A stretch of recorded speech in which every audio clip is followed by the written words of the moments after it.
ครับวันนี้เราพามาชมประเพณีบุญบั้งไฟนะครับจัดขึ้นที่หมู่บ้านผมเองนะครับลงไปครับแนบแรกมีหนังนะครับ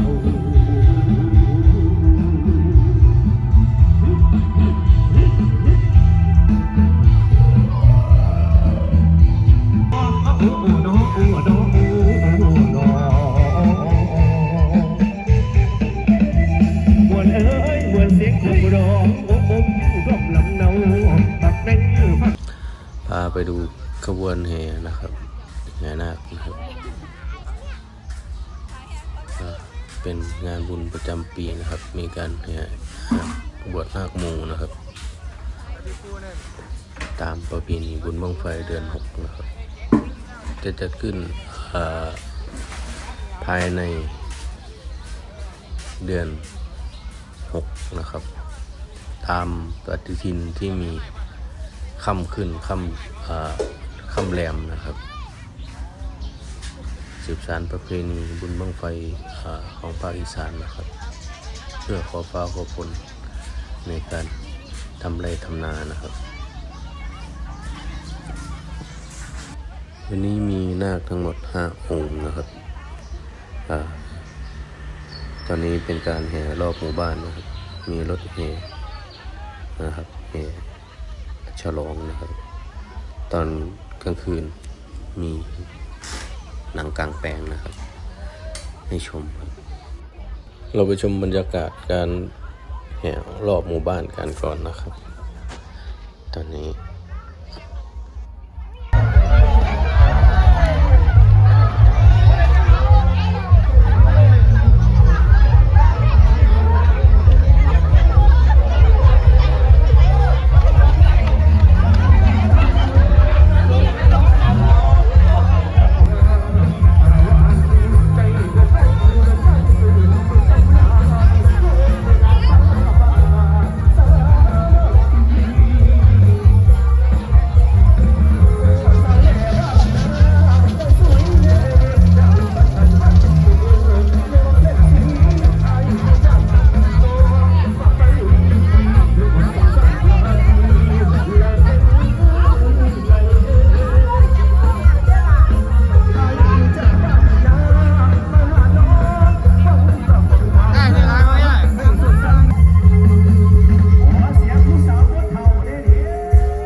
เดินรอบโบสถ์นะครับ ไม่ได้แบกนะครับนาคมีตัวองค์ใหญ่ๆนะครับ100 กิโลขึ้นนะครับ ก็เลยให้เดินรอบโบสถ์เอานะครับบรรยากาศรอบโบสถ์นะครับ มีการโปรยเกศนาคนะครับ แต่ละองค์แต่ละท่านนะครับ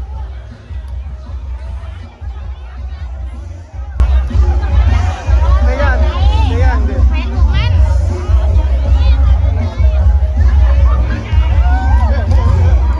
มัน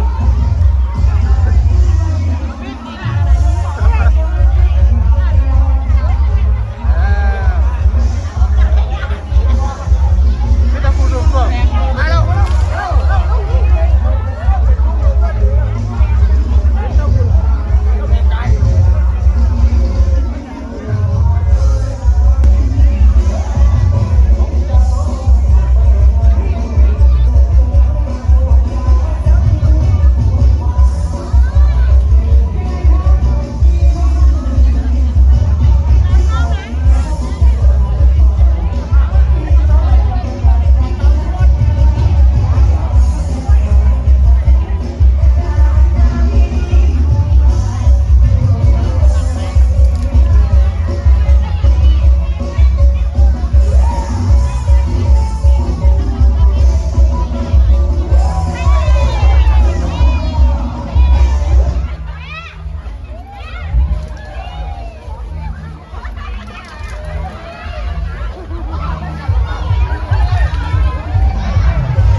ตอนนี้นาคได้เข้าพิธีอุปสมบทนะครับ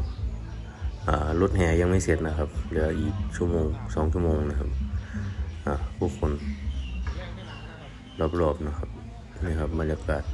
ฝนน่าจะมาแน่ๆครับเดี๋ยวเราไปดูบรรยากาศรถแห่กันนะครับ เดินกลับบ้านกัน แห่กันแล้วเขาเปิดมาแล้วรถแห่ไปอยู่กลางบ้านได้อะไร2 แม่ลูกโอ้ได้เกศนาคเยอะแยะเลย คนจะมาแล้ว คนกำลังเยอะมากขับรถแห่ เก็บไว้ไม่ได้เลย บ้านเลย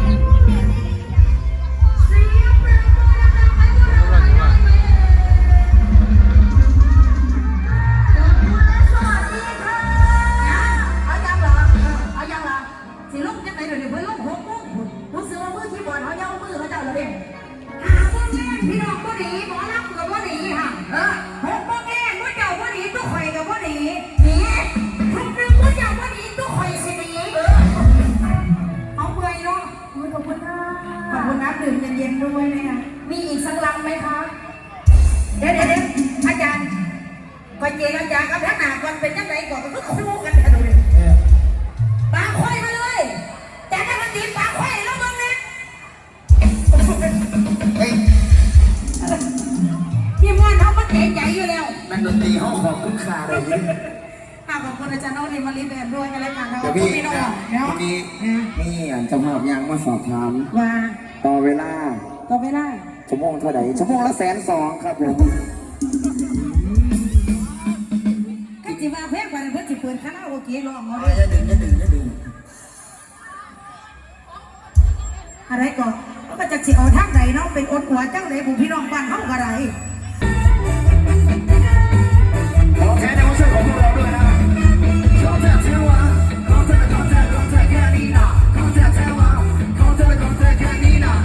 ขอแทนเทวะขอแทนเทวะแค่นี้นะขอแทนเทวะวิแกกูเธอละก็เด็ดสู้มาเธอละมองไม่ตาดุจแกกูเธอละก็เด็ดสุดจังมาเธอละมองไม่เคยจุดแกกูเธอเลยกูนั่นก็ติ้งน้องตั้งติ้งตั้งกูเลยฉันคงเลยของแท้ของจริงนะขอแทนเทวะขอแทนแค่นี้นะขอแทนเทวะ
นี่คือประเพ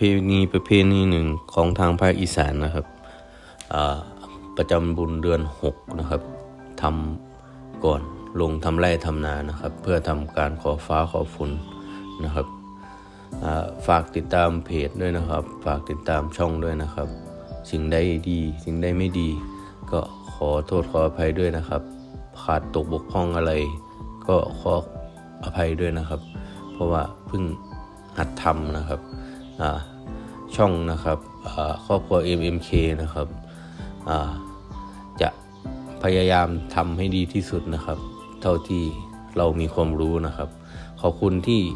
รับชมรับฟังนะครับขอบคุณครับ